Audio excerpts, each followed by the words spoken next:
Well, hello there, sugar. Pull up a chair and let me get you a fresh glass of sweet tea. You caught me right at the good part. Now, if you remember where we left off, poor Sophia was sitting in that fancy bridal suite at the Ritz-Carlton, her heart sinking lower than a stone in a well with every tick of the clock. This is Chapter 1, The Empty Aisle. You know, there's a specific kind of silence that happens when a room meant for celebration turns into a waiting room for a disaster. That bridal suite was dripping in white roses, the expensive kind that don't even have a scent, just a look of cold perfection. Sophia sat there, her veil trailing across the floor like a fallen cloud, looking at her reflection in that gold-rimmed mirror. 2 hours. That's how long it had been since the music was supposed to start. 2 hours since she was supposed to be Mrs. Ryan Montgomery. She kept checking her phone, her fingers trembling so hard she nearly dropped it. No calls. No texts. Just a string of read receipts that felt like tiny slaps to the face. Outside that heavy oak door, she could hear the muffled sounds of 200 guests getting restless. You can always tell when a crowd starts to turn, honey. The polite murmuring fades away and gets replaced by that sharp, jagged sound of whispering. People don't whisper to be kind, they whisper because they've scented blood in the water. In came her bridesmaids, looking like a row of wilted peonies in their silk dresses. They didn't know where to look. They looked at the ceiling, they looked at their shoes, they looked everywhere but at Sophia's eyes. Because when you see a woman's soul breaking right in front of you, it's hard to keep your own face steady. One of them, a girl named Lily who always was a bit too fond of her phone, was biting her lips so hard it was turning white. She was holding her device like it was a live grenade. Sophia saw it. She saw that look. Lily, she said, and her voice sounded like dry leaves scraping on a sidewalk. Give it to me. Lily tried to pull away, tried to say it was nothing, but Sophia didn't get to be a top executive assistant by being a pushover. She took that phone, and there it was. A social media post from some club in Las Vegas, posted only 20 minutes ago. There was Ryan. Her Ryan. He wasn't in a tuxedo, he was in a rumpled linen shirt, a drink in each hand, laughing like the world was one big joke while some girl in a sequin dress had her arms wrapped around his neck. The caption just said, "Vegas baby," with a string of laughing emojis. The room went cold. Not the kind of cold you get from an air conditioner, but the kind that starts in your bones when you realize your whole life was built on a foundation of sand. Sophia didn't cry. Not yet. She just stood there, staring at that image of the man she thought she knew. All those years, all those late nights supporting his dreams, all the time she'd forgiven his little mistakes, it all came rushing back, tasting like copper in her mouth. And then, the door swung open. It wasn't Ryan coming to apologize. It was her father, Gerard. Now, Gerard Davis is a man who measures his worth by the height of his bank account and the length of his reach. He wasn't crying for his daughter, he was purple with a rage that came from being embarrassed in front of the Westchester elite. He looked at Sophia, not with comfort, but with a look that said she was a failing investment. $500,000, he barked, slamming his fist against the vanity. I spent $500,000 on this circus, and the lion didn't even show up. He didn't ask if she was okay. He just told her that the guests were laughing at them. He told her that the Davis name was being dragged through the mud because she couldn't keep a man like Ryan in line. Sophia stood there, surrounded by white silk and expensive flowers, feeling more alone than a person should ever feel. She realized in that moment that the man she was supposed to marry was a coward, and the man who raised her was a stranger. The walls of that beautiful room felt like they were closing in, ready to crush her under the weight of everyone else's expectations. She looked at that empty aisle through the crack in the door and wondered if she'd ever find the strength to walk again, let alone find a reason to smile. But life is funny, sugar. Sometimes, when the floor drops out from under you, you find out there's someone standing right there, ready to catch you before you hit the bottom. You just have to be brave enough to look up. Well, sugar, take a deep breath, because this is where the air in that room changed. This is Chapter 2, The Toxic Whispers. Sophia stood there, her father's shouts ringing in her ears, but it was the silence from the hallway that hurt worse. She finally found the courage to step toward the door, just an inch, peering through the crack. She shouldn't have looked. You know what they say about curiosity, it doesn't just kill the cat, it breaks a woman's heart. The guests weren't just restless anymore, they were feasting. She saw her Aunt Carol, leaning in close to Uncle Frank, her voice carrying that sharp, nasal tone that always reminded Sophia of a rusty gate. "I told you," Carol hissed, clicking her tongue. "A girl like Sophia, she's too plain for a boy like Ryan. Men like that want a trophy, not a secretary in a white dress." It was only a matter of time before he realized he could do better. Uncle Frank just nodded, checking his gold watch. "The food better be served soon. If I'm going to sit through a scandal, I at least want the lobster I was promised." Each word felt like a tiny needle being pressed into Sophia's skin. These were the people who had watched her grow up, people who had tucked $20 bills into her birthday cards, and here they were, carving her up like the Sunday roast. She realized then that to these people, she wasn't a person with feelings, she was just a character in a story that had gone off the rails. She looked back at her bridesmaids. Even they couldn't hold her gaze. They were busy tapping away on their own phones, probably texting their boyfriends or other friends about the disaster of the century. The digital world was already buzzing. A local gossip blog had already picked up the Vegas photo, and the comments section was a battlefield of people calling her pathetic and clueless. Her father was still pacing, his face a deep shade of mahogany.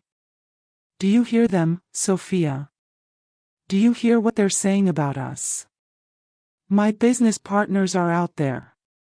The merger with the Sterling Group, this could ruin the optics. You need to go out there and tell them something. Tell them he's sick. Tell them there's been an accident." "An accident?" Sophia's voice finally returned, though it felt thin and fragile. "Dad, he's in Las Vegas with his arms around another woman." "What kind of accident is that?" "I don't care if he's in Timbuktu," Gerard yelled, his ego completely eclipsing his daughter's pain. "I will not be the laughingstock of the country club. Fix this, Sophia. You've always been good at cleaning up other people's messes at that office of yours. Fix it. Fix it." That's what she had done for 3 years at Croft and Associates. She booked the flights, she smoothed over the missed deadlines, she made sure the coffee was exactly 180 degrees. She was the ghost that kept the machine running. But how do you fix a ghost of a wedding? How do you mend a heart that's been shattered in front of 200 witnesses? She felt a sudden, dizzying urge to just run. To hike up those layers of tulle and lace, kick off those satin heels, and find the nearest fire exit. She imagined herself running through the streets of New York, a runaway bride vanishing into the gray morning. But her legs felt like lead. She was trapped in a nightmare made of silk and high expectations. Just then, the heavy oak door creaked open again. It wasn't another gossiping relative or her father's assistant. A shadow fell across the plush carpet, a tall, steady shadow that didn't move with the frantic energy of the rest of the room. Sophia looked up, her eyes blurred with the first hot tears she couldn't hold back, and there he was. Julian Croft. He didn't look like he belonged in a room full of panic. He was dressed in a tuxedo that fit him like a second skin, his dark hair perfectly swept back, his expression as unreadable as a closed book.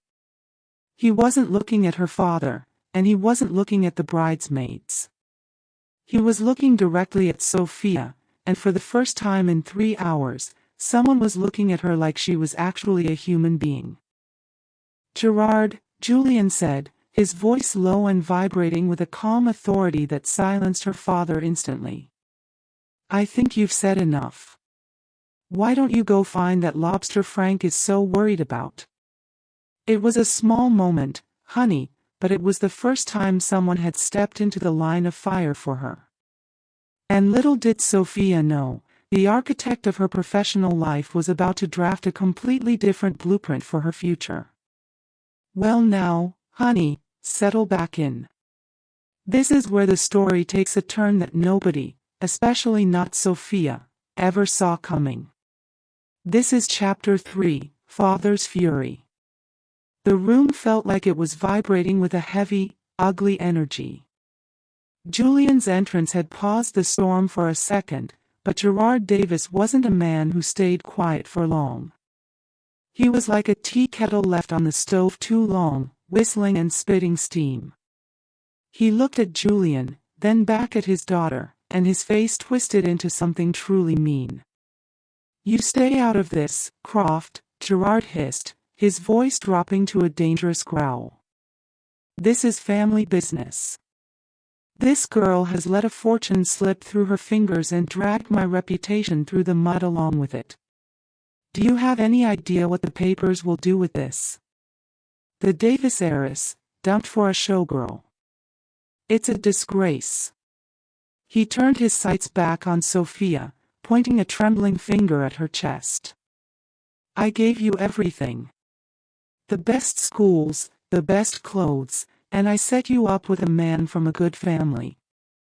And you couldn't even keep him interested enough to show up to the church. You're a failure, Sophia. A $500,000 failure." The words hit Sophia harder than any physical blow ever could. She looked at her father and realized that to him, she wasn't a daughter, she was a line item on a balance sheet that had just gone into the red. The $500,000 he kept mentioning wasn't the cost of her happiness, it was the price of his pride. "I didn't choose this, Dad," Sophia whispered, her voice trembling. "He cheated. He left. How is that my fault?" "Because you're boring," Gerard roared, and the sound echoed off the high ceilings. "You spend all your time at that office, working for this man," he gestured wildly at Julian, "instead of being the woman Ryan needed you to be.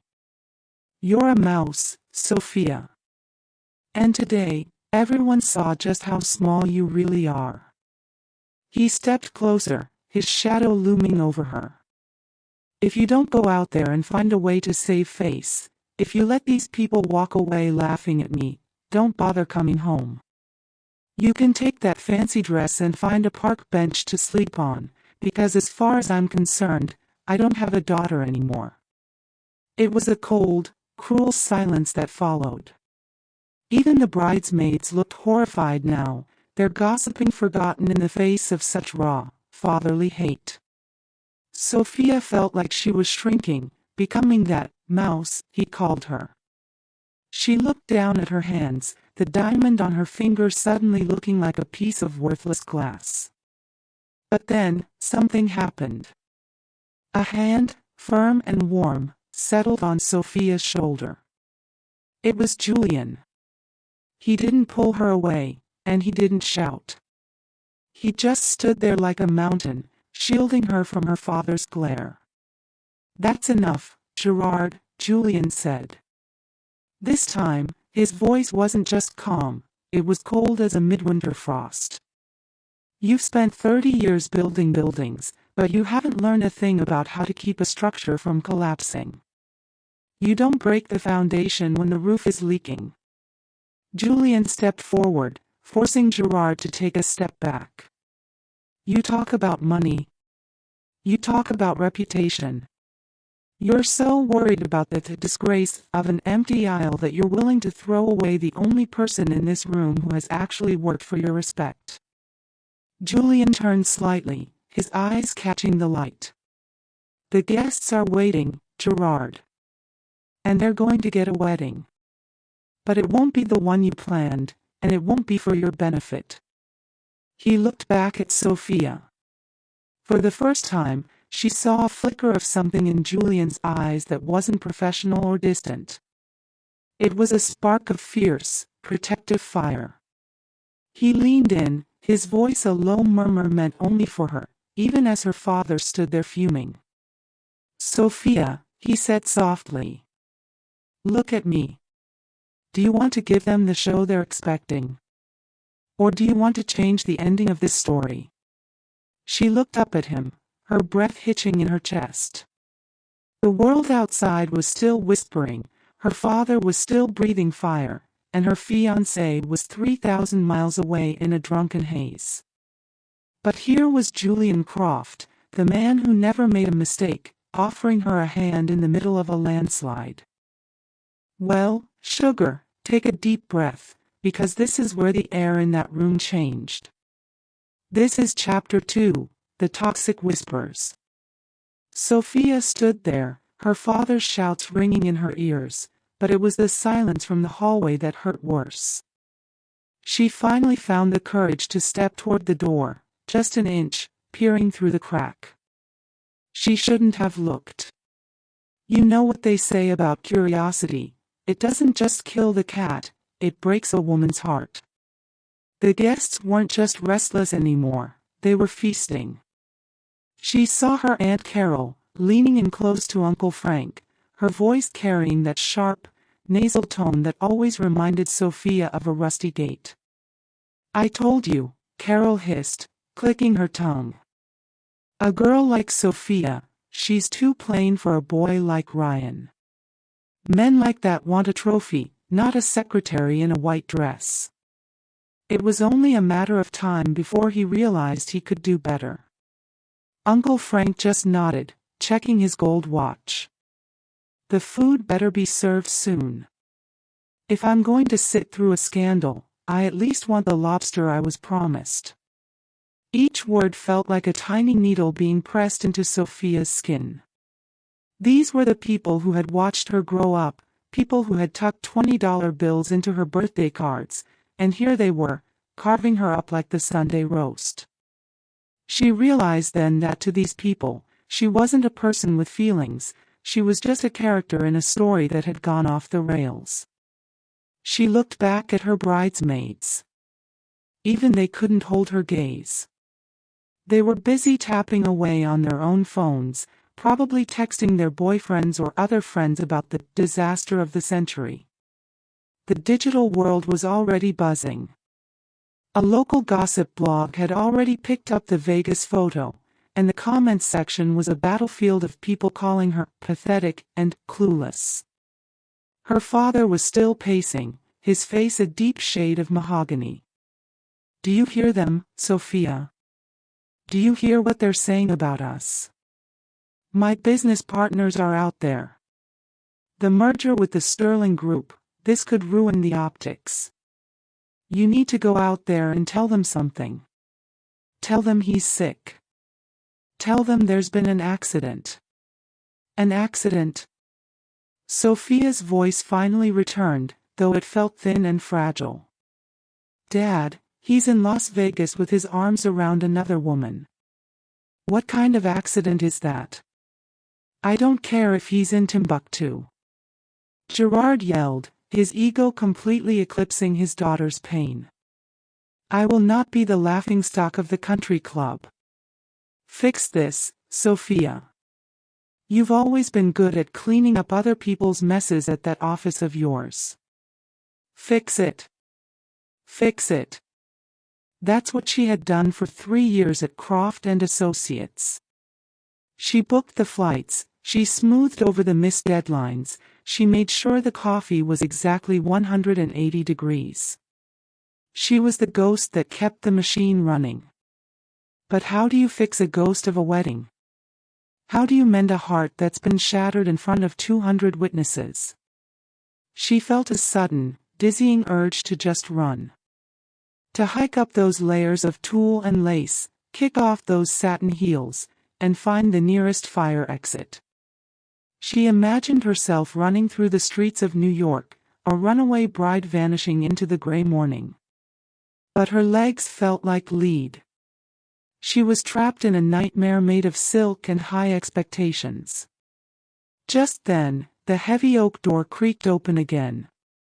It wasn't another gossiping relative or her father's assistant. A shadow fell across the plush carpet, a tall, steady shadow that didn't move with the frantic energy of the rest of the room. Sophia looked up, her eyes blurred with the first hot tears she couldn't hold back, and there he was. Julian Croft. He didn't look like he belonged in a room full of panic. He was dressed in a tuxedo that fit him like a second skin, his dark hair perfectly swept back, his expression as unreadable as a closed book. He wasn't looking at her father, and he wasn't looking at the bridesmaids. He was looking directly at Sophia, and for the first time in 3 hours, someone was looking at her like she was actually a human being.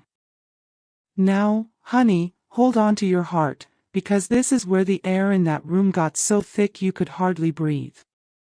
This is Chapter 4, The Appearance of the Architect.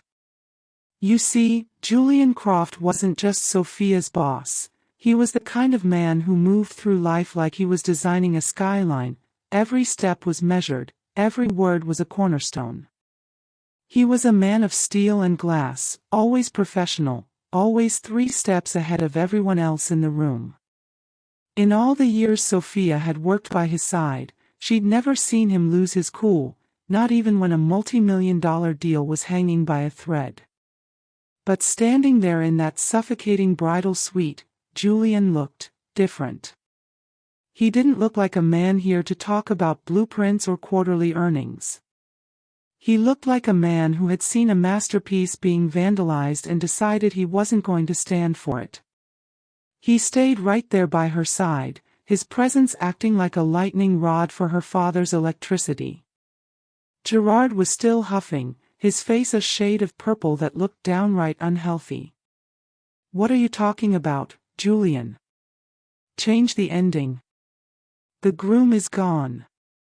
There is no ending other than me walking out there and telling 200 people they can go home because my daughter was discarded. Julian didn't even blink.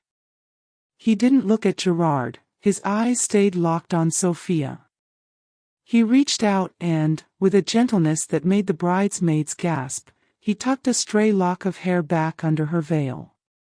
His touch was warm, steady, and strangely familiar. The groom is gone, Julian said, his voice smooth as silk but strong as iron. But the wedding doesn't have to be. People came here to see a union, Gerard. They came to see a Davis girl start a new chapter. And they will. Sophia looked up at him, her eyes wide and swimming with confusion. Julian, what are you doing? You don't have to do this. You don't have to be here for this mess. Sophia, he whispered, stepping closer until she could smell the faint scent of sandalwood and expensive soap that always followed him. I've watched you for 3 years. I've watched you anticipate every need, solve every crisis, and carry the weight of other people's failures on your shoulders without a single complaint. I've watched you be the most remarkable woman I've ever known, while being treated like an afterthought by a man who didn't deserve to breathe the same air as you. He took a deep breath, and for the first time, Sophia saw a crack in his perfect armor. A little bit of vulnerability peeked through. I didn't come here today just as your employer. I came here because I couldn't bear the thought of you walking down that aisle toward a man like Ryan. And now that he's shown the world who he really is, I'm not going to let you face the fallout alone. Outside, the music started again. The string quartet was playing a nervous, repetitive loop of Pachelbel's canon. It sounded like a heartbeat skipping. The whispers in the hallway were getting louder, turning into actual laughter now. Julian turned his head toward the door, his jaw tightening. He looked back at Sophia, and his voice took on a tone she'd never heard before. It wasn't a command, it was an invitation. Your father wants a spectacle, Julian said, casting a brief, cold look at Gerard. Your guests want a scandal. But you deserve a partner. Someone who knows exactly what you're worth. Someone who will stand there and stay there, no matter how many hours pass. He held out his hand, palm up. It was a simple gesture, but in that room, it felt like a bridge over a canyon. They're waiting for a bride, Sophia. And I'm standing here, ready to be the man who meets her at the end of that aisle. We can walk out there together. We can tell them that Ryan was the mistake, but this is the truth. Sophia's heart was hammering against her ribs like a trapped bird. The room seemed to fall away, the angry father, the weeping bridesmaids, the expensive flowers, leaving only Julian and his outstretched hand. It was madness. It was a scandal waiting to happen. It was a lie that could ruin them both. But as she looked into Julian's dark, steady eyes, she realized something that terrified her even more than being jilted. She realized that for the first time in her life, she didn't feel like a mouse. She felt seen. She looked at his hand, then back at his face. You'd really do that? For me? I'd do much more than that, Julian replied, his voice a low vibration that seemed to steady her soul. If you'll let me. Now, honey, you could have heard a pin drop in that room if it weren't for the distant, frantic sawing of those violins out in the ballroom. This is Chapter 5, The Secret Proposal. Sophia stared at Julian's hand as if it were a life raft floating in the middle of a hurricane. Her mind was racing faster than a thoroughbred at the Kentucky Derby. This wasn't a business merger or a filing error, this was her life, her name, and her heart on the line. She looked at her father, who was standing there with his mouth hanging open like a landed trout, and then back at the man who had been her anchor for 3 long years. Julian, she whispered, her voice barely audible over the rush of blood in her ears. You're talking about a marriage. A legal, binding contract. You don't just do that to save someone's reputation. This will change everything for you, too. Julian didn't pull his hand back. He didn't even flinch. He stepped just an inch closer, creating a little bubble of privacy that seemed to push the rest of the world away. Sophia, look at me, he said, his voice dropping to that low, intimate register that usually meant he was about to win a negotiation. I am a man of logic and blueprints. I don't build things that I haven't calculated for. I know exactly what I'm asking. He leaned down, his lips close to her ear so only she could hear the truth of it. Think about it. If you walk out there alone, or if your father cancels this event, you will be the jilted bride for the rest of your life. Every time you walk into a room, people will see a victim.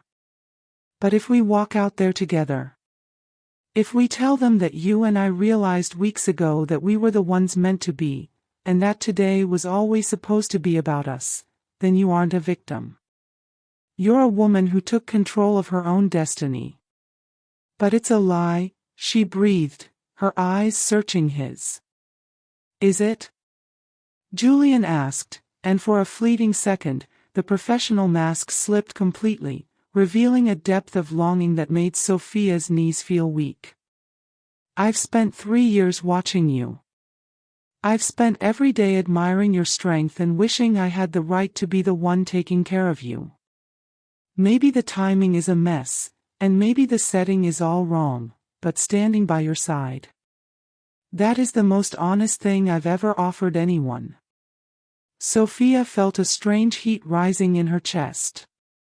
For years, she had pushed her own feelings for Julian into a small, locked box in the back of her mind.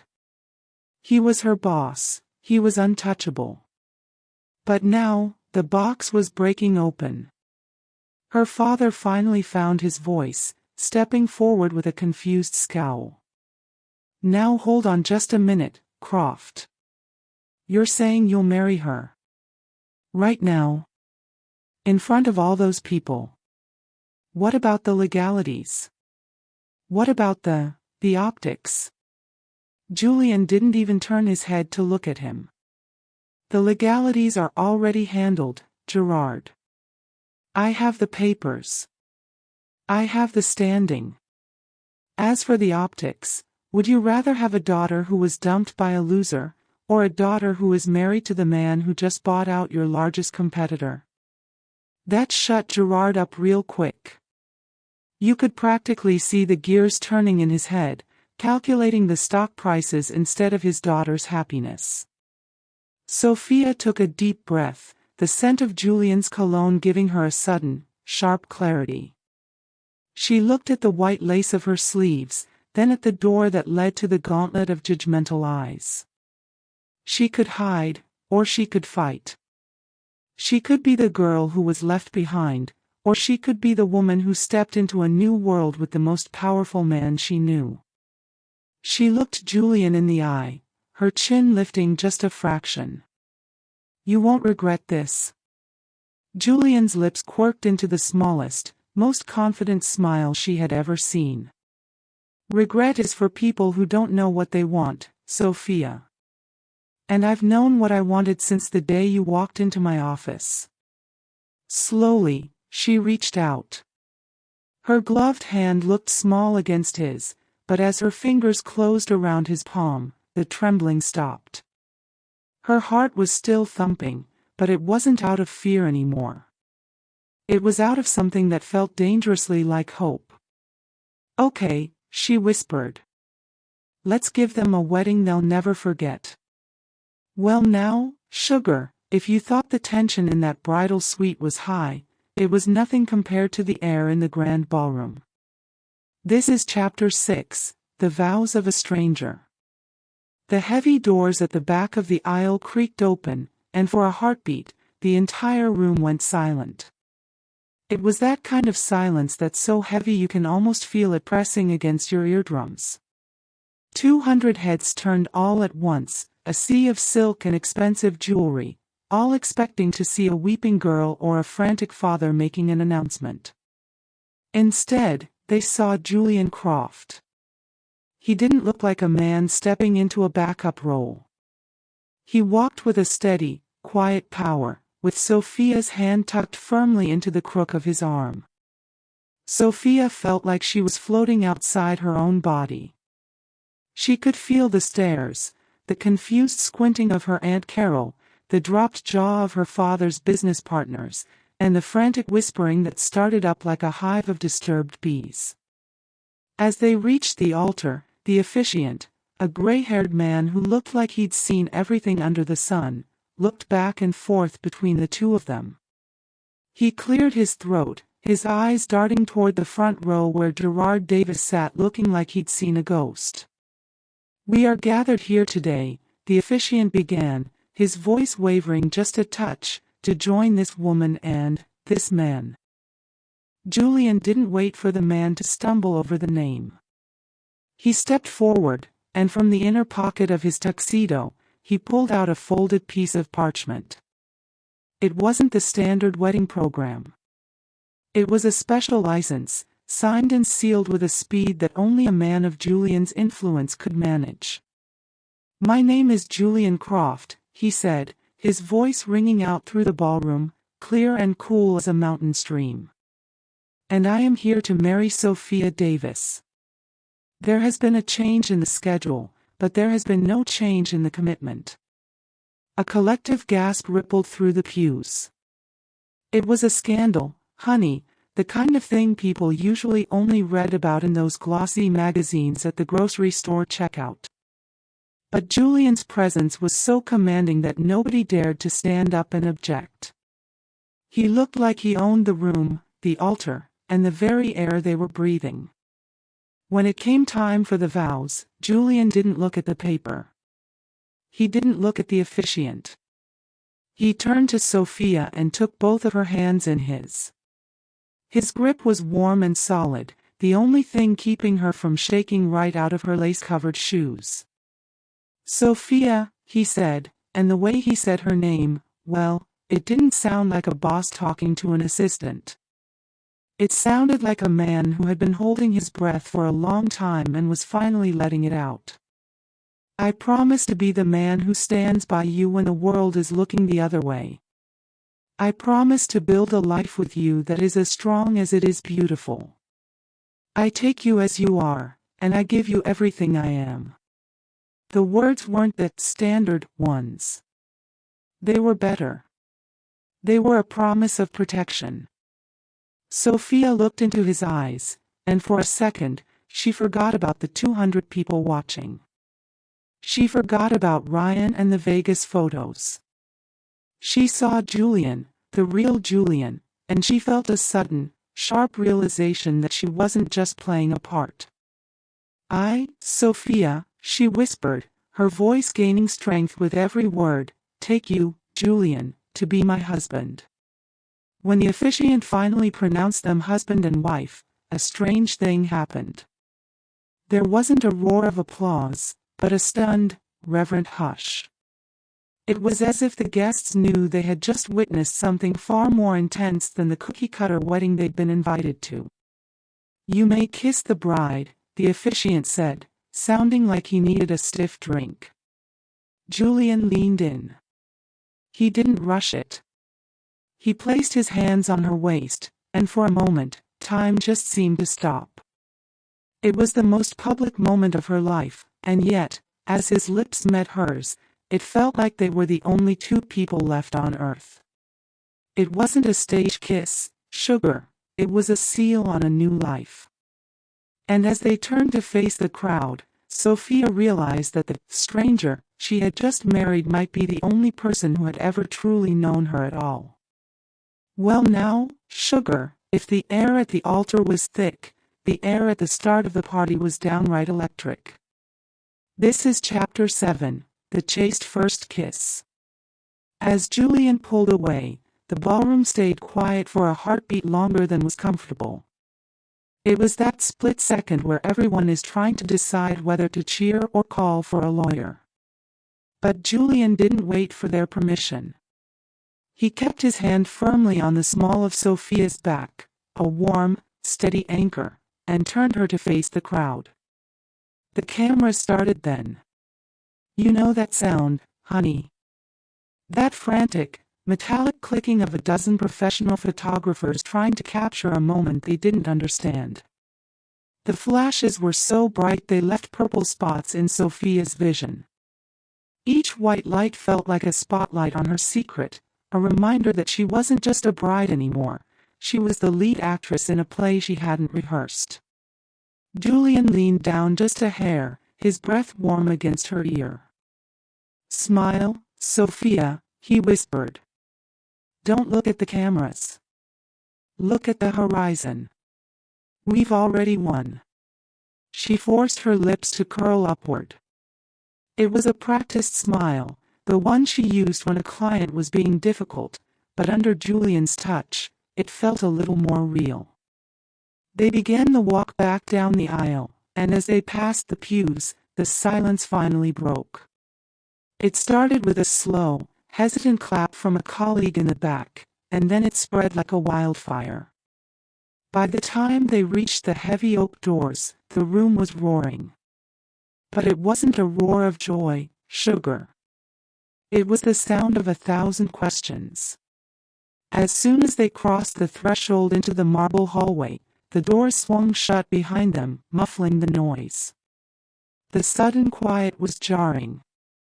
Sophia felt the adrenaline begin to drain out of her, leaving her legs feeling like they were made of wet paper. She stumbled, just a little, and Julian caught her instantly, his arms wrapping around her with a strength that was both terrifying and comforting. "I've got you," he said, his voice dropping back into that deep, private tone. "Julian," she breathed, looking up at him. The white silk of her dress was crushed against his black tuxedo. Did we really just do that? People are going to talk.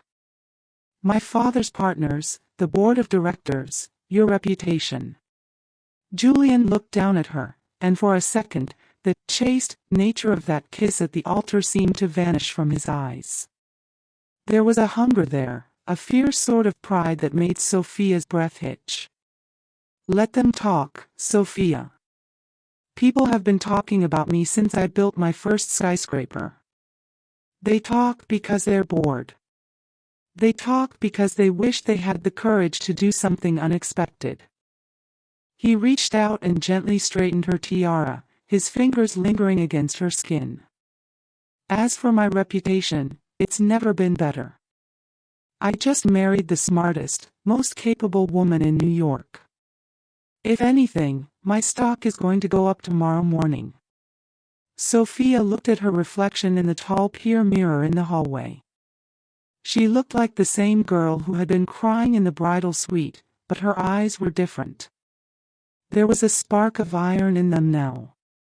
She looked at Julian, her husband.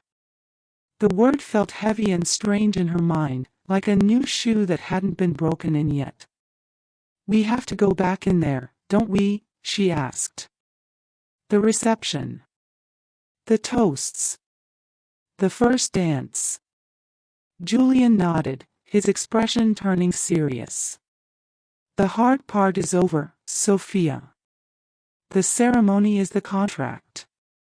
The reception is the performance. We just have to stay in character for a few more hours. Can you do that?"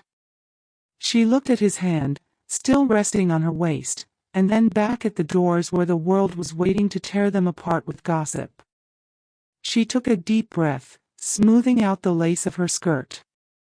"I've been managing your life for 3 years, Mr. Croft," she said, a little bit of her old spark returning to her voice. "I think I can manage one dinner party." Julian laughed then, a short, genuine sound that reached his eyes. "That's my girl. Now, let's go give them something to really talk about." He offered his arm again, and as Sophia took it, she realized that the chaste kiss wasn't an ending at all. It was the opening of a door to a room she never knew existed. "Well now, sugar, if you thought the walk down the aisle was a challenge, you haven't seen anything yet. This is where the knives come out, wrapped in velvet and dipped in champagne. This is Chapter 8, the reception gauntlet." The ballroom doors swung open once more, and the air hit Sophia like a physical weight, a mix of expensive perfume, roasting sea bass, and the sharp, electric hum of 200 people who had just been given the gossip of the decade. As she and Julian walked toward the head table, the room felt like a minefield. Every smile she saw looked a little too tight, and every "congratulations" sounded more like a question. Julian was a master at this. He didn't avoid the eyes, he sought them out. He held her hand with a possessive pride that made people look away first. He steered her through the crowd toward the Davis family table, where the air was cold enough to frost a windowpane in July. Aunt Carol was the first to strike. She stood up, her pearls clinking against her champagne flute. "Well, Sophia, dear," she cooed, though her eyes were darting all over Julian like she was trying to find a price tag. "You certainly are full of surprises. One minute we're worried about poor, lost Ryan, and the next, you're married to the boss. I must say, you certainly have a way of securing your future. It was a slap to the face disguised as a compliment, honey. Carol was suggesting Sophia had planned this, that she was a cold-hearted climber who had a backup billionaire waiting in the wings. Before Sophia could even open her mouth, Julian tightened his grip on her waist. He didn't look angry, he looked amused, which was much more dangerous. "Carol, isn't it?" Julian said, his voice smooth as aged bourbon. "I can see why you're surprised. It's hard for some people to understand a man recognizing what he wants and acting on it. I've been waiting a long time for Sophia to realize she was settling for far less than she deserved. I'm just glad she finally saw sense before the I-dose were finished." He turned his gaze to Uncle Frank, who was busy trying to look invisible. "And Frank, I hear you were worried about the lobster. I've instructed the kitchen to bring you a double portion. We wouldn't want a little thing like a life-changing romance to ruin your appetite." The table went silent. Julian hadn't just defended her, he dismantled them. But the gauntlet was far from over. As they moved through the room, they were cornered by one of her father's biggest investors, a man named Henderson who had the personality of a brick wall. "Quite a move, Croft," Henderson barked, nursing a scotch. "Marrying the help. That's an old-fashioned way to keep a secret, isn't it? Or is this some kind of hostile takeover of the Davis estate?"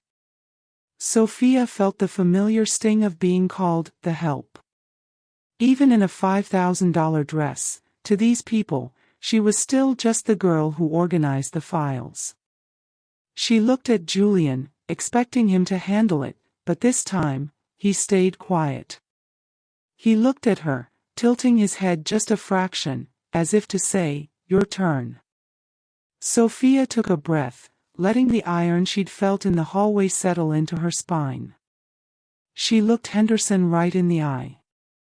"Actually, Mr. Henderson, Julian didn't marry the help.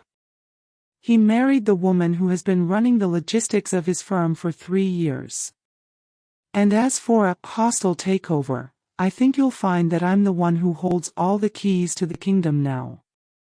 So, if you're worried about your investments, I suggest you be very, very kind to the bride." The look on Henderson's face was worth more than the $500,000 wedding bill.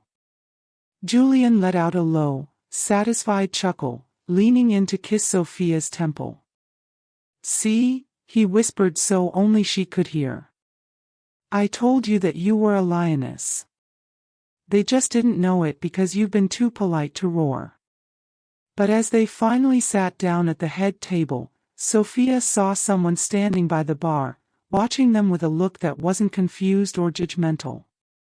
It was her father's attorney, and he was holding a black leather folder that looked far too serious for a wedding party.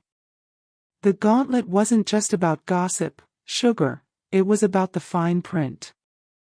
"Well now, sugar, if you thought the atmosphere was tense before, you should have seen the room when the silver bell started ringing for the toasts. This is Chapter 9, The Performance of a Lifetime." The ballroom had settled into a nervous sort of rhythm, the clinking of forks and the low hum of people trying to make sense of a miracle. Julian sat beside Sophia, his presence as solid as an oak tree in a storm.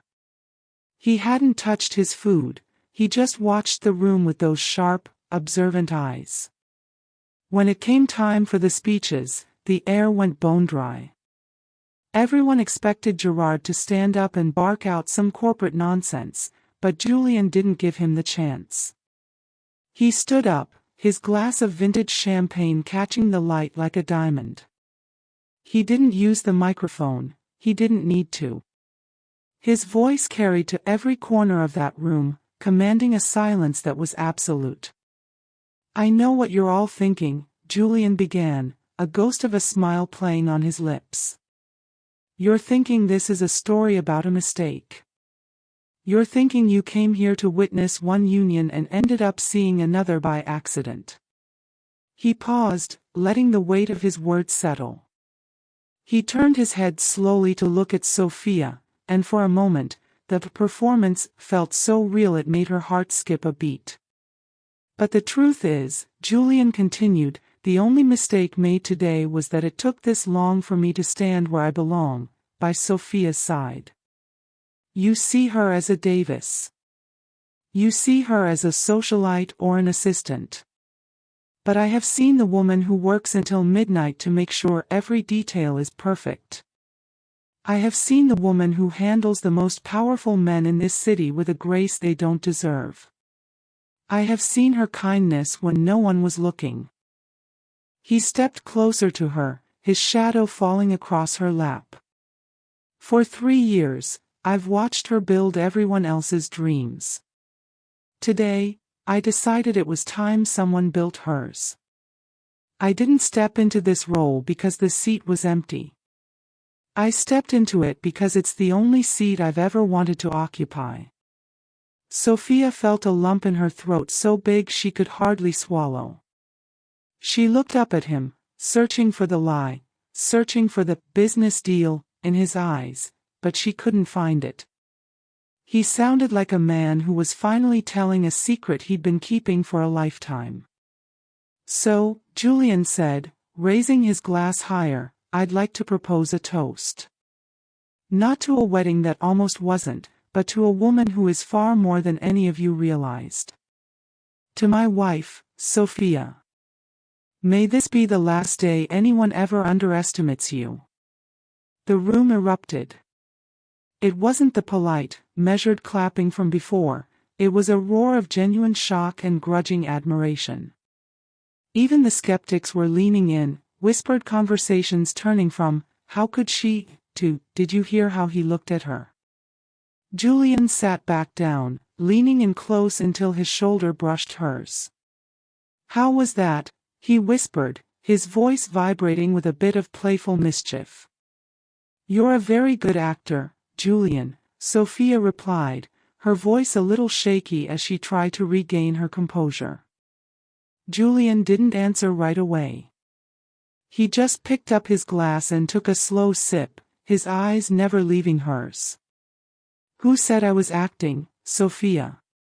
Before she could wrap her mind around that, the orchestra began to play a slow, sweeping melody, the signal for the first dance.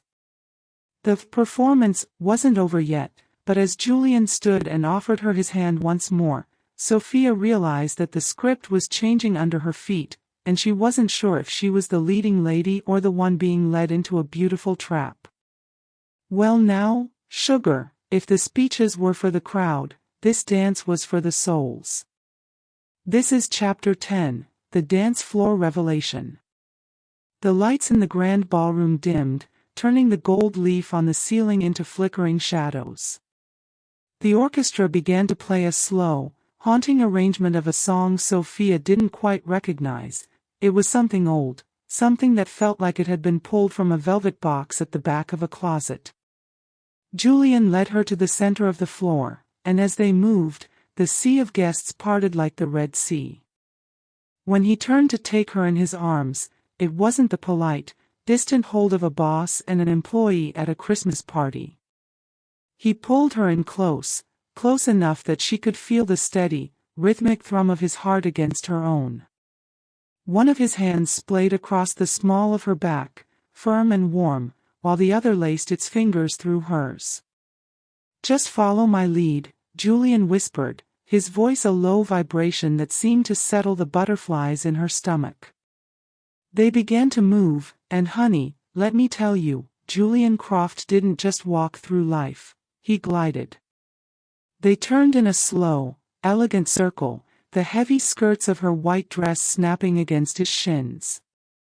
Sophia had spent 3 years coordinating his schedule, but she had never realized how much power was hidden in the way he moved. She looked up at him, intending to say something witty to keep the performance going, but the words died in her throat. Up close, without the glare of the photographers or the shouting of her father, Julian's face was a map of things she'd never allowed herself to read. The way his brow furrowed just a tiny bit, the way his dark eyes seemed to be memorizing every inch of her face, it wasn't the look of a man doing a favor. It was the look of a man who had finally reached a destination he'd been traveling toward for a very long time. "You're staring, Sophia," he murmured, a little half-smile tugging at the corner of his mouth. I'm trying to figure you out," she admitted, her voice sounding small even to her own ears. "Why this song? Why this way? You could have just stood there and swayed for 2 minutes to satisfy the crowd." Julian's hand on her back tightened just a fraction, pulling her a hair's breadth closer. "Because the crowd isn't the only one watching, Sophia. And because for 3 years, I've had to watch you dance with men who didn't know how to hold you. I wasn't going to waste my first real chance." The music swelled, a violin crying out a high, sweet note that seemed to vibrate right through the floorboards. In that moment, that acting Sophia had been clinging to began to crumble. She felt a shift, a terrifying, dizzying slide from a legal farce into a physical reality. She wasn't just Sophia Davis, the jilted bride, and he wasn't just Julian Croft, the billionaire architect. They were a man and a woman, bound together by a signature and a vow, spinning in a room full of strangers. She rested her head against his shoulder for a brief second, breathing in the scent of him. For the first time all day, the coldness of the betrayal she'd suffered from Ryan felt like it was being scorched away by a new, more dangerous heat. "Julian," she whispered against the lapel of his tuxedo. "What happens when the music stops?" He leaned his head down, his cheek brushing against her veil. "Then we go to the suite, we lock the door, and we start the real conversation. But until then, just dance with me." As the final notes of the song faded into a haunting silence, the applause that broke out felt like it was coming from another planet. Sophia realized with a start that her eyes were wet. She wasn't crying for the wedding she lost, she was crying for the woman she was becoming in Julian's arms. The revelation wasn't that the marriage was a lie, it was the terrifying possibility that the lie was the most honest thing she had ever felt. Well now, sugar, the party might have been downstairs, but the real drama was just beginning behind closed doors. This is Chapter 11, The Bridal Suite Confrontation. The heavy click of the deadbolt echoed through the silent room like a gunshot. Finally, the noise of the violins and the fake laughter of the guests was gone, replaced by the low hum of the air conditioning and the sound of Sophia's own ragged breathing. The bridal suite, which had felt like a cage only a few hours ago, now felt like a stage where the actors had finally dropped their masks. Sophia kicked off her satin heels, the cold marble floor a relief against her aching feet. She began to unpin her veil with trembling fingers, her reflection in the mirror looking like a stranger. She was still wearing the lace and the silk, but she wasn't the same girl who had walked into this room this morning. Julian didn't rush her. He had moved to the small bar in the corner, pouring 2 glasses of amber liquid from a crystal decanter. He looked perfectly composed, his tuxedo jacket discarded on a velvet armchair, his shirt sleeves rolled up to reveal forearms that looked strong enough to hold up the buildings he designed. "Drink this," he said, walking over and handing her a glass. "You've had a long day, Sophia. Your adrenaline is crashing." She took the glass, the bourbon burning its way down her throat and grounding her. She turned to face him, the white train of her dress pooled around her like a frozen wave. "The doors are locked, Julian. No cameras. No father. No board members. Now tell me, why? Why would a man like you tie himself to a mess like me?" Julian set his glass down on the vanity, his eyes never leaving hers. "I told you downstairs, Sophia. I don't build things that I haven't calculated for. Don't give me the architect speech, she snapped, a bit of her fire returning. This isn't a blueprint. This is a marriage. You spent your life being the most eligible bachelor in New York, and now you're legally bound to your assistant. You could have just called security and had Ryan removed. You could have given me a vacation and a bonus. Why the ring? Why the vows? Julian stepped into her personal space, his presence filling the room. He reached down and picked up a small leather suitcase that had been sitting near the door, her emergency bag she'd packed for the honeymoon she thought she was having. He set it on the bed and popped the latches. You want the truth? Julian asked, his voice dropping to a low, dangerous rumble. The truth is that for 3 years, I've watched you diminish yourself for a man who wasn't fit to tie your shoes. I watched you dim your light so he wouldn't feel overshadowed. I watched you be the assistant when you were the one actually running the show. He moved closer, his hand coming up to rest on the bedpost, pinning her between him and the silk sheets. I didn't do this to save your reputation, Sophia. I did this to claim what I should have gone after the day you walked into my office. I saw an opening, a terrible, messy opening, and I took it. Because I knew if I let you walk out of that church today as a jilted bride, you'd spend the next 5 years hiding from the world. And I wasn't going to let that happen. Sophia felt the breath hitch in her throat. So this was a rescue mission. No, Julian whispered, his eyes dark with a sudden, sharp intensity. It was an acquisition. I've spent my life wanting the best of everything, the best materials, the best designs, the best views. And I've known for a long time that the best thing in my life was the woman sitting across from my desk. Ryan Montgomery didn't leave you because you weren't enough, Sophia. He left you because he knew, deep down, he could never be what you needed. I can. He reached out, his thumb brushing against her lower lip. The touch was light, but it sent a jolt of electricity through her that made her heart hammer against her ribs. The contract is signed, Sophia, he murmured. But the marriage, that's up to you. I won't force you to be anything more than my wife on paper if that's what you want. But don't you dare think for 1 second that I did this out of pity. He looked at her then, with a raw honesty that stripped away all the corporate polish. In that moment, Sophia realized that the suitcase talk wasn't about clothes or honeymoon plans. It was Julian laying his cards on the table. He was offering her a choice. She could be the victim of the day, or she could be the queen of the empire he was building. And as she looked at him, she realized she didn't want to run anymore.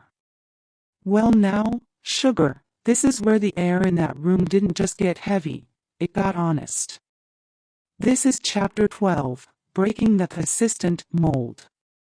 Julian was still standing there, his hand on that bedpost, looking at Sophia like she was the most complicated blueprint he'd ever tried to read.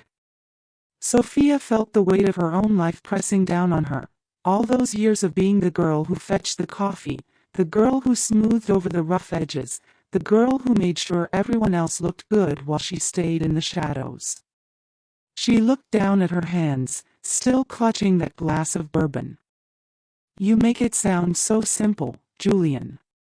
Like you just stepped in and acquired me. But I've spent 3 years being Sophia the assistant. I don't even know how to be Sophia the wife. Especially not to a man like you. Julian didn't back away. If anything, he leaned in, his shadow stretching across the silk duvet. That's exactly the problem, Sophia. You've let everyone else define you by your utility. Ryan saw you as a safety net. Your father sees you as a social asset. And you've seen yourself as the help. He reached out and gently took the glass from her hand, setting it aside on the nightstand. Then, he did something that made her breath catch. He took both of her hands in his, hands that were used to typing memos and holding doors open, and he looked at them like they were made of fine porcelain. "Look at these," he said softly. "These hands run my firm. They keep a billion-dollar machine from grinding to a halt. You aren't the help, Sophia. You are the heartbeat." And the reason Ryan ran off to Vegas wasn't because he wanted a showgirl. It was because he couldn't handle the fact that you are 10 times the person he will ever be. He wanted someone he could control, and he knew he was losing his grip on you. Sophia felt a stinging behind her eyes. It wasn't the sad kind of crying, honey, it was the kind that happens when someone finally names a truth you've been hiding from yourself.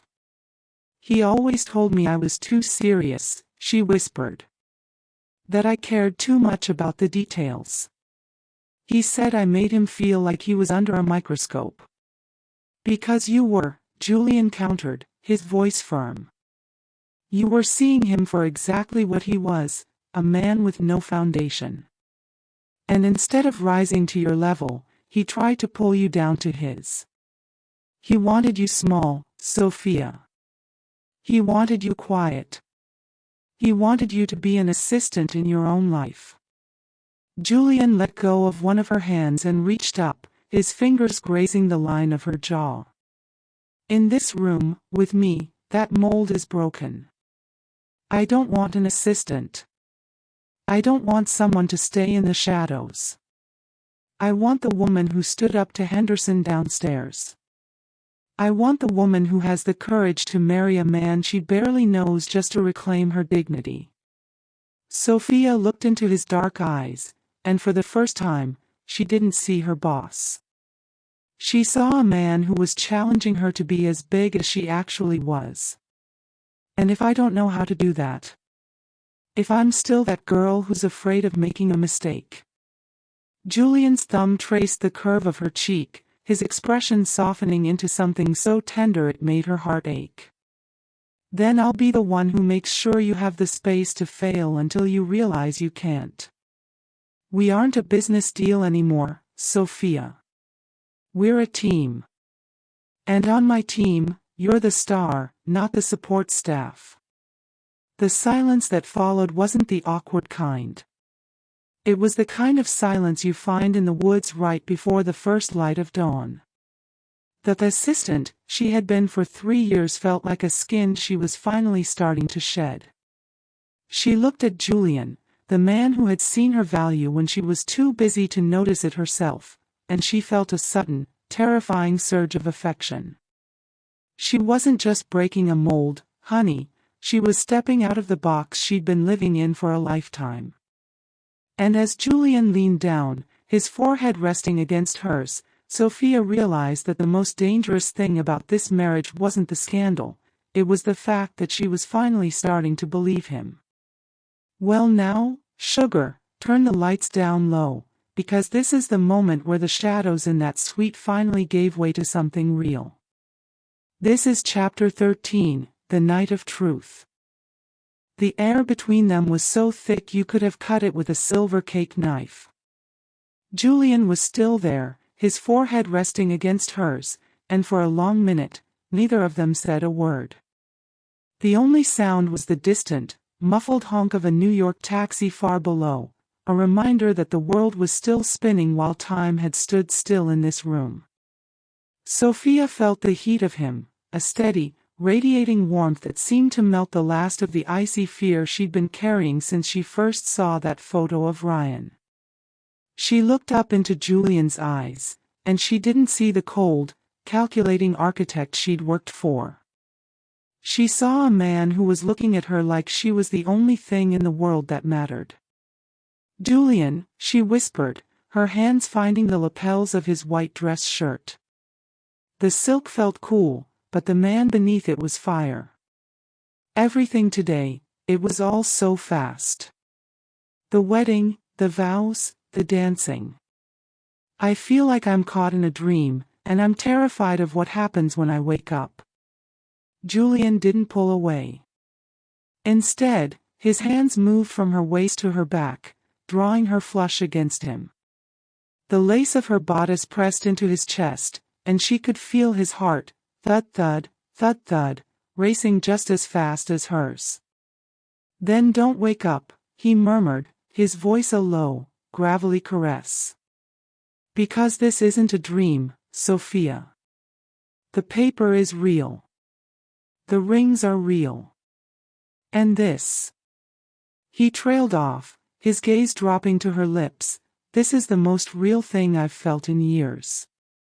He leaned in, and this time, it wasn't the chaste, performative kiss from the altar. It was slow, deliberate, and full of a hunger that had been suppressed behind 3 years of professional boundaries and, yes, Mr. Croft, and, "I'll handle that, Julian." It was the sound of 3 years of what-ifs finally being answered. Sophia let out a soft, shaky breath as she tilted her head back, letting him in. It wasn't just a kiss, it was a surrender. She was letting go of the jilted bride, letting go of the perfect assistant, and letting go of the daughter who never felt good enough. As his hands tangled in her hair, unspooling the tight bridal updo until her dark curls fell around her shoulders, she felt a weight lift off her soul that she didn't even know she was carrying. Julian pulled back just an inch, his eyes dark and intense.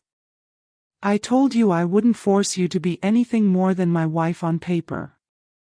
If you want me to go to the other room, if you want me to walk out that door and wait until you're ready, you just have to say the word." Sophia looked at the man who had built empires, the man who had just saved her from a lifetime of shame, and she realized she didn't want him to be Mr. Croft anymore. She didn't want him to be the boss. She wanted him to be the man who held her until the sun came up. "Don't go," she whispered, her fingers tightening on his shirt. "I don't want the door locked against you. I want to know. I want to know the man who saw me when I was invisible." Julian's expression shifted, a look of profound relief and fierce tenderness washing over his features. He picked her up as if she weighed no more than a handful of rose petals, the layers of her white skirt cascading over his arms like a waterfall. As he laid her down on the soft, cool sheets, the night of truth began. It wasn't just about the physical connection, sugar, though heavens, that was there in spades. It was about the walls coming down. In the quiet of that room, they talked in whispers between kisses. Julian told her about the loneliness of the top floor, and Sophia told him about the fear of never being seen. The chemistry that had been simmering under the surface of every meeting, every late-night flight, and every shared cup of coffee finally boiled over. It was redemptive. It was the kind of night that changes the molecular structure of a person. By the time the moon began to dip behind the skyscrapers, Sophia wasn't the woman who had been left at the altar anymore. She was a woman who was truly, deeply, and finally, home. "Well now, sugar, they say the sun has a way of showing you exactly what you've built during the night, and that New York skyline was just starting to glow like a copper penny." This is Chapter 14, Morning After Reckoning. Sophia woke up to a room that was far too quiet for a girl who had just survived a social earthquake. The heavy silk sheets felt cool against her skin, and for a split second, she reached out her hand, expecting to find the empty space of a nightmare. But her fingers met the warmth of a pillow that still carried the scent of sandalwood, even though Julian was already out of bed. She sat up, pulling the duvet to her chest, her eyes landing on the white lace of her wedding dress draped over the armchair like a ghost of the day before. It felt like a lifetime ago. Just as she was about to wonder if she'd dreamt the whole thing, the door to the terrace slid open, and in walked Julian. He wasn't in a tuxedo anymore, Just a simple white shirt with the sleeves rolled up and a pair of dark trousers, but he still carried that air of a man who knew exactly where he stood. "Good morning, Mrs. Croft," he said, and the way he said, "Mrs. Croft," made a little shiver of something sweet and terrifying run right down Sophia's spine. He set a tray on the foot of the bed, fresh coffee, the kind he knew she liked, and a stack of newspapers that looked like they weighed 10 pounds. "The coffee is for your soul," Julian said, his expression turning serious as he pointed to the papers. "And these, well, these are for our reality." Sophia took a sip of the coffee, letting the heat steady her, before she reached for the top paper.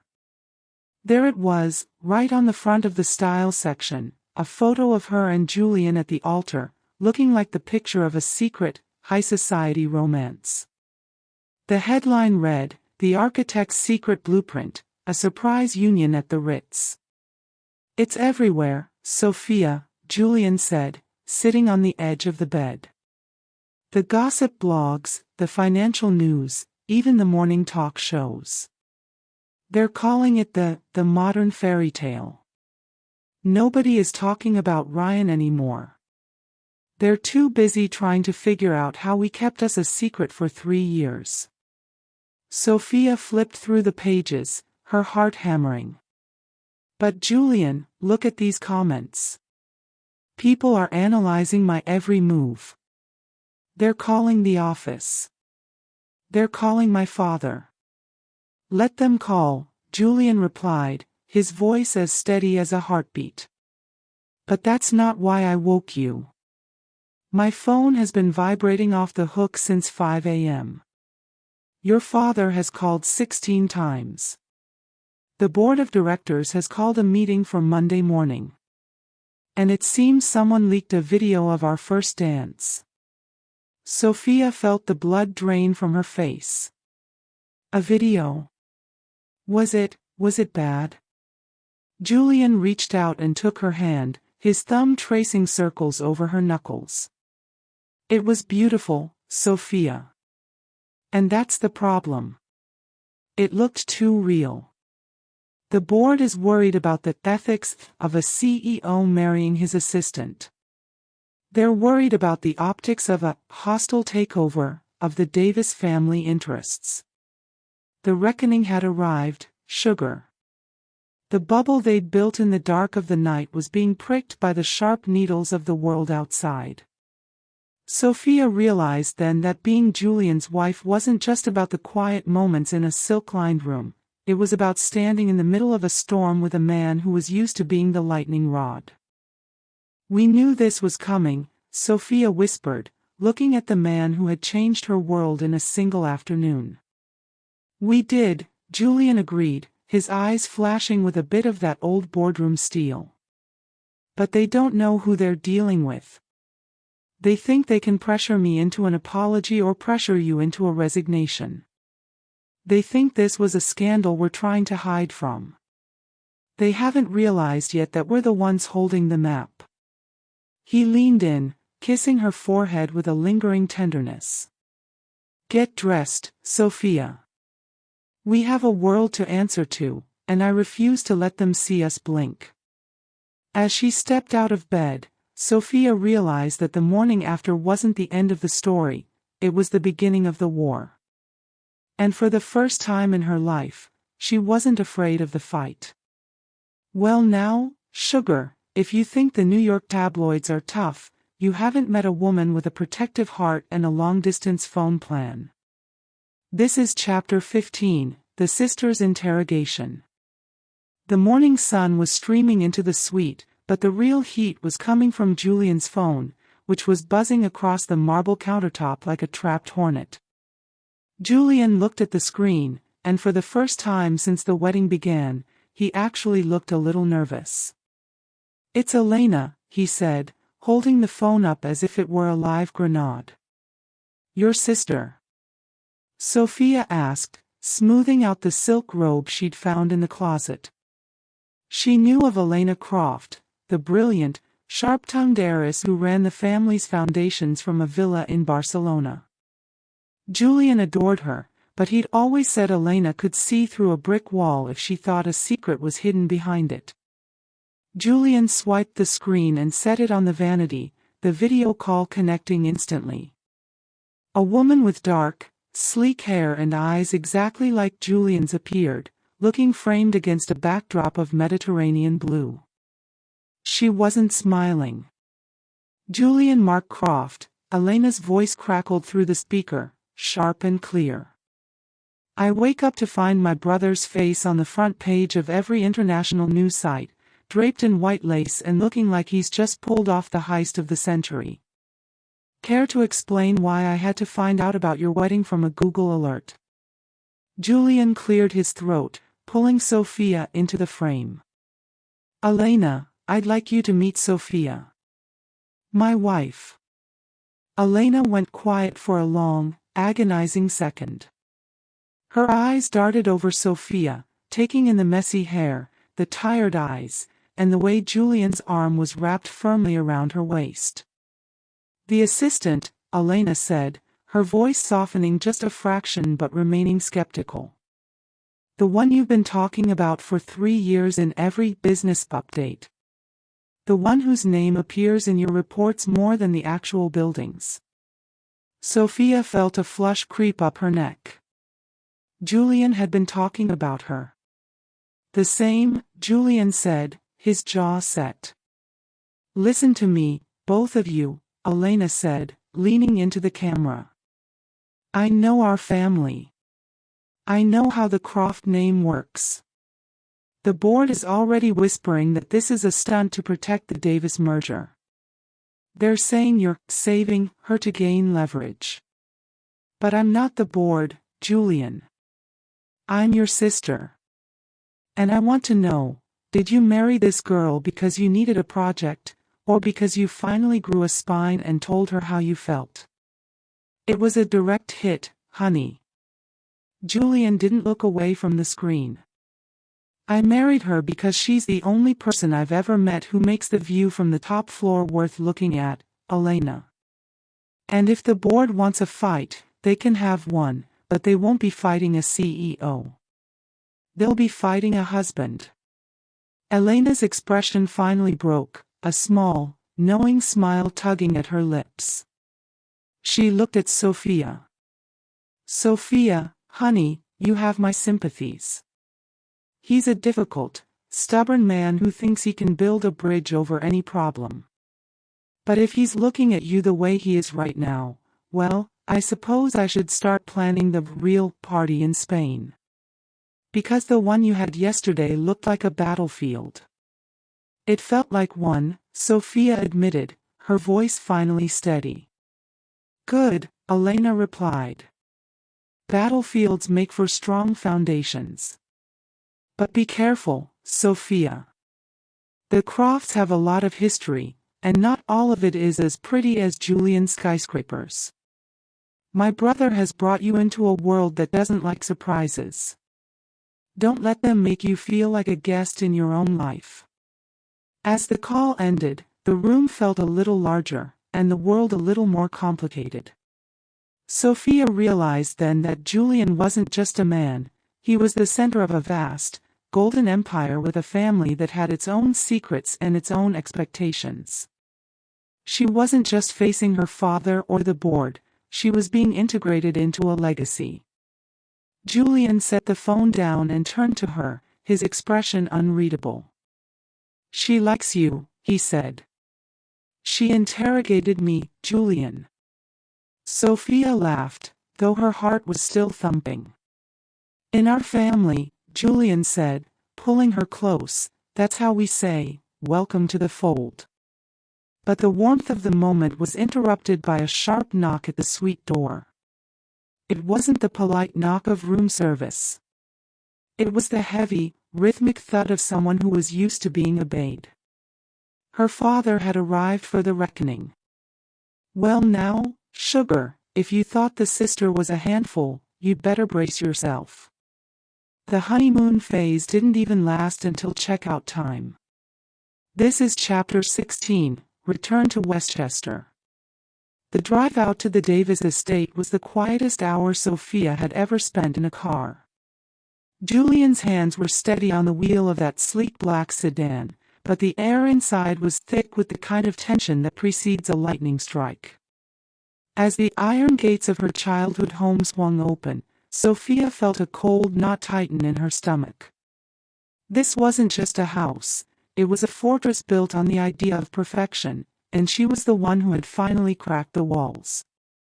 They stepped into the grand foyer, and the silence was deafening.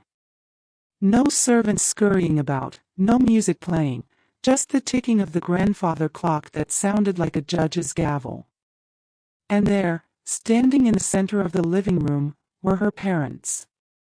Her mother, Eleanor, was perched on the edge of a velvet settee, looking like she'd spent the morning being put back together with glue and hope. But it was her father, Gerard, who dominated the room. He was standing by the fireplace, a glass of something dark in his hand, looking like a king who had just watched his kingdom get sold for pennies.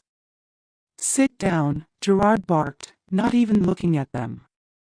Julian didn't sit. He moved to the center of the room, keeping Sophia tucked firmly at his side. "We aren't here for a lecture, Gerard. We're here to inform you of the new reality." Gerard finally looked up, his eyes bloodshot and rimmed with a cold, sharp fury. "The new reality? You think you can just walk into a Ritz-Carlton, swap grooms like you're switching out a light bulb, and call it reality? You've turned my daughter's life into a punchline. You've turned my name into a joke at the club. Your name was a joke the moment Ryan Montgomery stepped on a plane to Vegas," Julian countered, his voice like a blade of ice. "If it weren't for me, the headlines today would be about your failure to vet a son-in-law. Instead, they're about a powerhouse alliance between the Davis legacy and Croft and Associates. I saved your stock price, Gerard. A thank you wouldn't be out of order." "A thank you." Eleanor finally spoke, her voice high and trembling. "Sophia, how could you? With your boss. People are saying you've been having an affair for years. They're saying you planned this to humiliate Ryan. Your father's partners are calling it predatory." Sophia felt the familiar sting of her mother's disappointment, but for the first time in 26 years, it didn't make her want to hide. She looked at her mother, seeing the way she clutched her pearls, and realized that Eleanor wasn't worried about her daughter's heart, she was worried about the seating chart at the next charity gala. "I didn't plan anything, Mother," Sophia said, her voice rising from a place of deep, newfound strength. "I was jilted. I was humiliated. And while my father was busy shouting about how much money he lost on the flowers, Julian was the only one who saw that I was drowning. If there's a scandal here, it isn't the marriage. It's the fact that a stranger cared more about my dignity than my own family did." The room went bone cold. Gerard set his glass down on the mantel with a heavy thud. He stepped towards Sophia, his face contorted. "You think you're so grown up now because you have a ring from a billionaire. You're still a Davis. And as a Davis, you have obligations. This marriage, it's a liability until I say it isn't. I want an annulment filed by Monday. We'll tell the press it was a grief-induced mistake and find you someone respectable." Julian stepped in then, his shadow completely eclipsing Gerard. The two men stood chest to chest, the old world of Westchester versus the new power of the city. "There will be no annulment," Julian said, and the authority in his voice was enough to make the curtains shiver. "Sophia is no longer under your roof, and she is certainly no longer under your thumb. If you want to keep your business ties to my firm, you will treat my wife with the respect she has earned. If not, well, I've always found that Davis Construction is a bit overvalued anyway. I'd hate to see what a hostile short sale would do to your retirement fund." It was a total blackout of power, sugar. Gerard Davis, the man who had terrified Sophia since she was a toddler, took a half-step back. He looked at Julian, then at his daughter, and he realized the world had changed overnight. As they walked back out to the car, leaving her parents in that cold, silent house, Sophia realized that the return to Westchester wasn't a homecoming. It was an eviction notice. She had left the daughter she used to be in that living room, and she was driving away as someone else entirely. But as the gates closed behind them, she couldn't help but wonder, if the price of her freedom was Julian's war with the world, how long could he afford to pay it? Well now, sugar, if you ever wanted to see what true love looks like when it's backed into a corner, this is the part of the story you need to hear. This is Chapter 17, The Ultimate Sacrifice. The city was buzzing like a disturbed hornet's nest by the time they got back to Julian's penthouse. The legal teams were already firing off emails, and the board of directors at Croft and Associates was calling for blood. You see, honey, in that world of high-rise glass and cold steel, a CEO marrying his assistant isn't seen as a romance, it's seen as a conflict of interest. Julian spent most of the evening in his study, the door cracked just enough for Sophia to see him silhouetted against the Manhattan lights. He was on the phone, his voice low and rhythmic, trying to hold back a tide that wanted to sweep them both away. When he finally emerged, he looked like a man who had just finished a marathon. They won't let it go, Sophia, he said, leaning against the kitchen island as she poured him a glass of water. The board is demanding an investigation. They're saying our marriage is a breach of the company's ethics code. They want to know if I used my position to pressure you. Sophia felt a cold shiver. Pressure me? Julian, you saved me. I know that. You know that, he said, his eyes weary. But to them, I'm the predator and you're the vulnerable employee. They're threatening to remove me as CEO unless I can prove that this isn't a power play. He took a long breath, and the look he gave her was so full of a quiet, desperate kind of love that it made Sophia's heart ache. I've made a decision. I've drafted my resignation. I'm stepping down, Sophia. The glass in Sophia's hand nearly slipped. What? Julian, no. You built that firm from nothing. It's your life's work.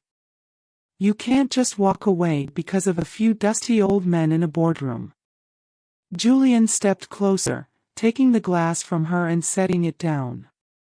He took her face in his hands, his thumbs grazing her cheekbones. Listen to me. As long as I am your boss, this marriage is a target. They will use it to belittle you, to say you slept your way to the top, and to question every decision I make for the rest of my career. I won't have your name dragged through that mud.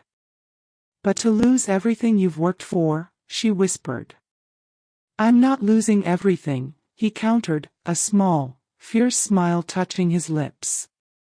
I'm choosing the one thing that actually matters. I can build another firm, Sophia. I can design 1,000 more buildings. But I only get one chance to be the husband you deserve. I'm removing the power dynamic. If I'm not your boss, then there is no conflict. There is only us. It was the ultimate sacrifice, sugar. A man like Julian Croft, who lived for the view from the top, was willing to step down into the street just so he could hold her hand without anyone whispering. He was willing to become the architect again, instead of the CEO, just to protect her dignity. Sophia looked at him, really looked at him, and she realized that for all his talk of acquisitions and blueprints, this man was a romantic at heart. He wasn't just saving her reputation anymore, he was sacrificing his own throne to make sure she never felt like the help ever again. You'd really do that? She asked, her voice thick with emotion. You'd give up the empire for me? In a heartbeat, Julian replied. The empire was just a place to wait for you, Sophia. Now that you're here, I don't need the crown. But just as the weight of his sacrifice started to sink in, the silence of the penthouse was shattered. Not by a board member or a lawyer, but by the one sound Sophia never expected to hear again. Her phone, sitting on the counter, began to scream with a ringtone she'd forgotten to change. It was Ryan. And he was calling from Las Vegas. Well now, sugar, if there was ever a moment to test the strength of a new foundation, this was it. This is Chapter 18, Ryan's Drunken Regret. The phone just wouldn't stop screaming. That bright, poppy ringtone Sophia had picked out months ago, back when she thought she was a happy woman, now sounded like a siren in a shipwreck. She looked at the screen, and there it was, Ryan Montgomery. The man who was supposed to be her husband, calling from the neon desert of Las Vegas while she stood in the penthouse of the man who actually was. Julian saw the name. His jaw tightened, a muscle jumping in his cheek, but he didn't reach for the phone. He stepped back, giving her the space to choose. That's the thing about a real man, honey, he doesn't have to grab the wheel to show you he's there. Sophia picked up the phone. She didn't want to, but she knew that ghosts only haunt you if you refuse to look them in the eye. She swiped the screen and put it on speaker. Sophia. The voice was thick, slurred, and surrounded by the muffled thumping of a club beat and the clinking of slot machines. Soph, baby. Are you there? Ryan sounded small. He sounded like a little boy who had broken a toy and was waiting for someone else to fix it. I messed up, sophomore. I know I messed up.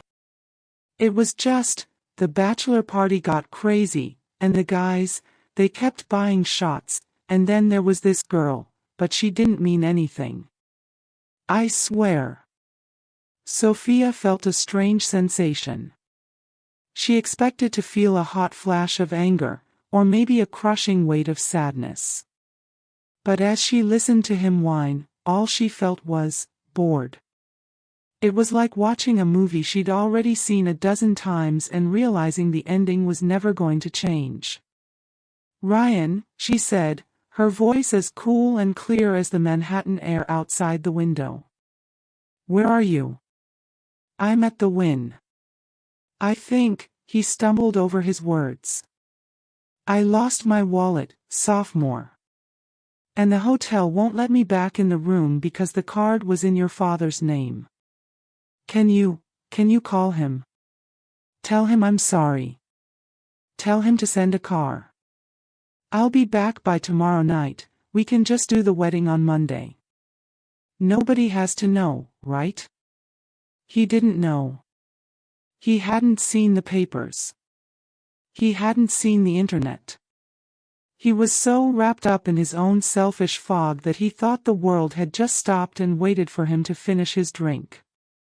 Ryan, listen to me very carefully, Sophia said, and she caught Julian's eye. He was watching her with a quiet, fierce pride. There is no wedding on Monday.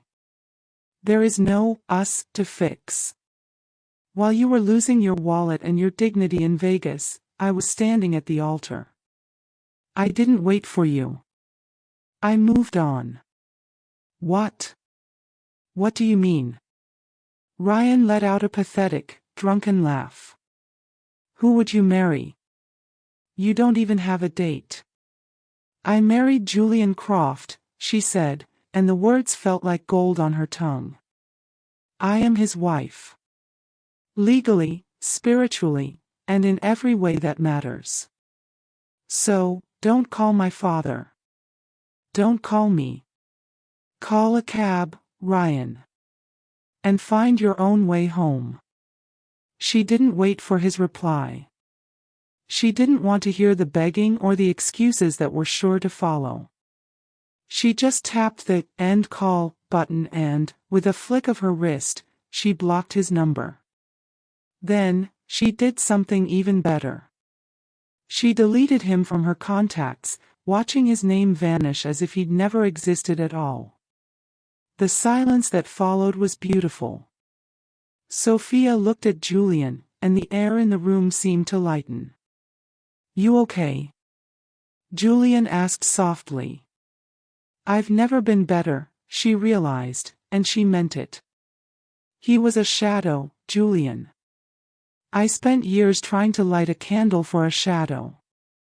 But you're the sun. She walked over to him, and as he wrapped his arms around her, the last lingering thread of her old life finally snapped. She had chosen her present over her past, and for the first time, the American Granny story she was living had a hero who didn't just show up, he stayed. "Well now, sugar, pull that blanket a little closer, because we're getting to the part where the dust starts to settle and the real building begins." This is Chapter 19, The New Contract. The penthouse was quiet again, the ghost of Ryan's voice having faded into the New York night. Julian and Sophia stood by the floor-to-ceiling windows, the city lights twinkling below them like a field of fallen stars. For the first time since that frantic morning in the bridal suite, the world felt still. No cameras, no angry fathers, and no drunken ex-fiancés. Julian turned to her, his shadow long and steady against the hardwood floor. "We've spent the last 48 hours reacting to everyone else, Sophia," he said softly. "The board, your family, the press. Even that phone call just now, it was all about the past." He reached into his pocket and pulled out a small, folded piece of paper, not a legal document this time, but a plain sheet of hotel stationery. "I've been thinking about what you said earlier. About how you don't know how to be Sophia the wife.